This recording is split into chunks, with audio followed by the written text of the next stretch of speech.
721 మంది నక్సలైట్లను దాదాపుగా 250కి పైగా ఆయుధాలను నక్సలైట్లు సరెండర్ అయినప్పుడు ప్రభుత్వానికి అప్పగించడం జరిగింది. సరెండర్ అయిన నక్సలైట్ల చట్ట పరిధిలో వాళ్లకు ఏవేవైతే రివార్డ్స్ ఉన్నాయో రిహాబిలిటేషన్కు సంబంధించి ప్రభుత్వం ఏదైతే హామీ ఇచ్చిందో వాటన్నిటిని అమలు చేస్తాం.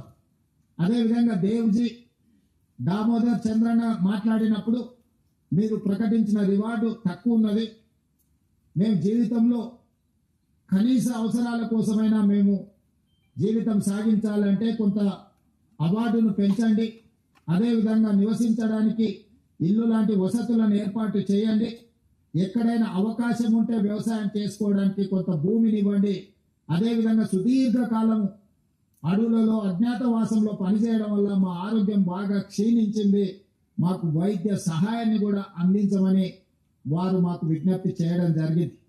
అందుకే ఈనాడు తెలంగాణ రాష్ట్ర ప్రభుత్వం తరఫున లొంగిపోయిన నక్సలైట్ల యొక్క ఆరోగ్యానికి ఒక ఆరోగ్య భద్రత కార్డు వాళ్ళకు ప్రత్యేకంగా ఇవ్వడమే కాకుండా నిమ్స్ లాంటి ఆసుపత్రిలో వాళ్ళకి పూర్తి స్థాయిలో వైద్యాన్ని అందించి వాళ్ళకు మెరుగైన వైద్యాన్ని అందించే బాధ్యత తెలంగాణ రాష్ట్ర ప్రభుత్వం తీసుకుంటుంది అని చెప్పి ఈ రోజు నేను తెలియజేస్తున్నా.